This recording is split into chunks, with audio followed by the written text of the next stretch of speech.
ابو دہقانہ کہتے ہیں کہ ایک مرتبہ میں ابن عمر رضی اللہ عنہما کی خدمت میں بیٹھا ہوا تھا.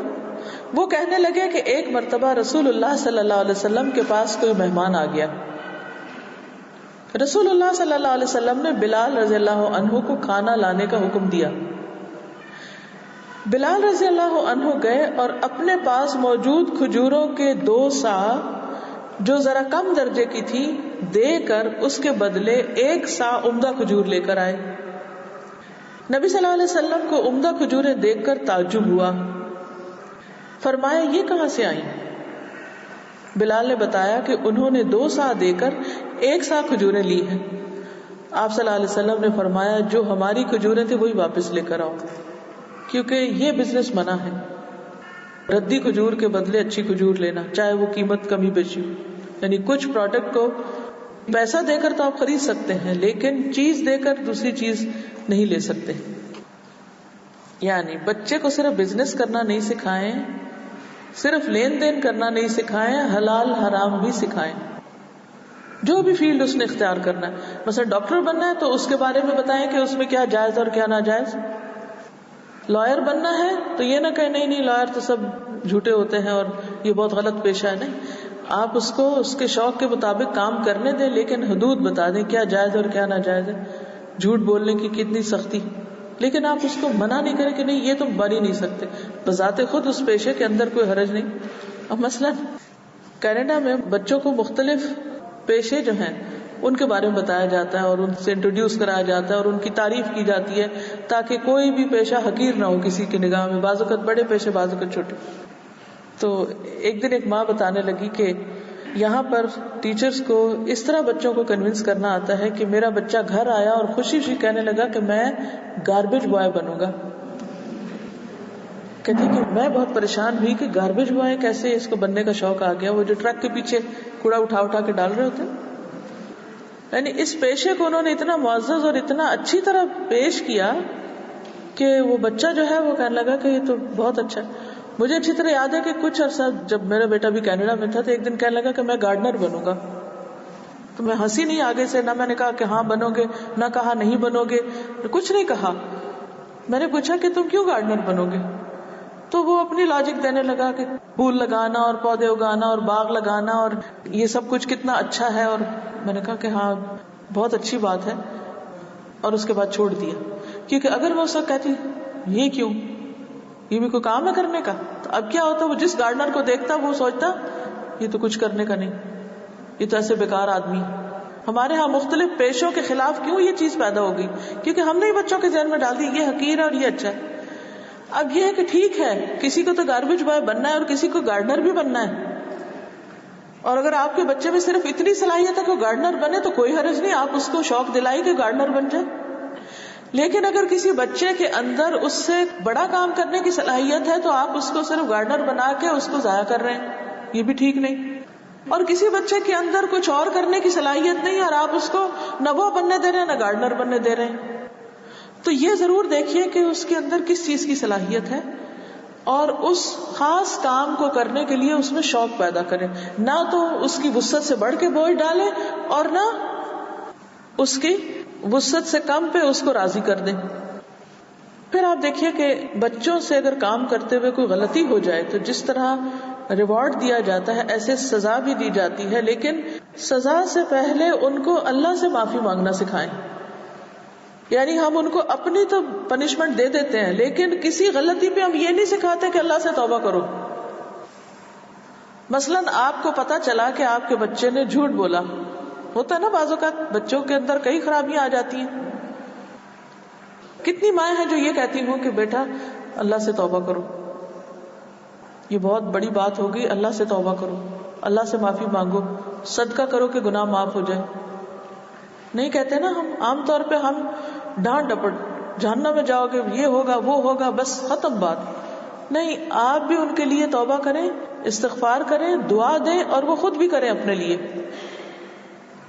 قرآن مجید میں آتا نا وَإِذَا فَعَلُوا فَاحِشَةً أَوْ ظَلَمُوا أَنفُسَهُمْ ذَكَرُوا اللَّهَ فَاسْتَغْفَرُوا لِذُنُوبِهِمْ وَمَن يَغْفِرُ الذُّنُوبَ إِلَّا اللَّهُ وَلَمْ يُصِرُّوا عَلَى مَا فَعَلُوا وَهُمْ يَعْلَمُونَ.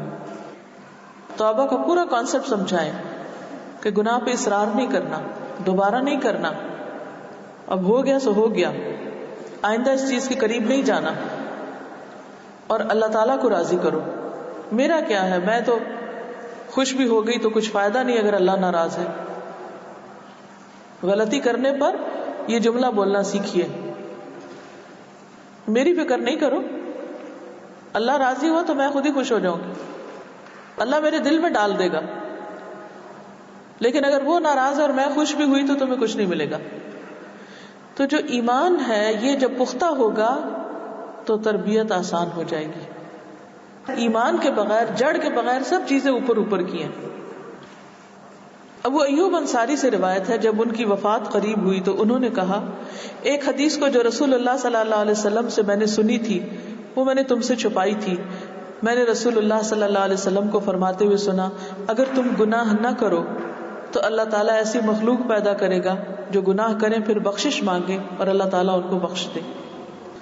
یعنی اللہ تعالیٰ ہم سے یہ ایکسپیکٹ نہیں کرتا کہ ہم اینجلز بن جائیں یا پرفیکٹ ہو جائیں. اللہ کو پتہ ہے ہم کام کرتے ہوئے غلطی کریں گے، ہم بھولیں گے، ہم پھسلیں گے، ہم ٹکرائیں گے، لیکن حل کیا ہے کہ توبہ کرتے جائیں. اور یہ بوجھ ہٹانے کا اتنا خوبصورت طریقہ ہے کہ توبہ کر لیں اور اپنے آپ کو اس جکڑن سے آزاد کر لیں. جو ہو چکا سب معاف ہو جائے گا، آئندہ کے لیے نہیں کرنا. تو اس کانسیپٹ سے بچے گلٹی کانشیس نہیں ہوں گے، ان کے اندر ایک احساس جرم نہیں ہوگا، بلکہ یہ ہوگا کہ اللہ تعالیٰ غفور الرحیم ہے اور ہم آئندہ اپنی اصلاح کر لیں. بس آئندہ کے لیے کسی کو ستائیں نہیں، تنگ نہیں کریں، غلط کام نہیں کریں. پھر یہ ہے کہ بات بات پہ نہیں ٹوکنا چاہیے.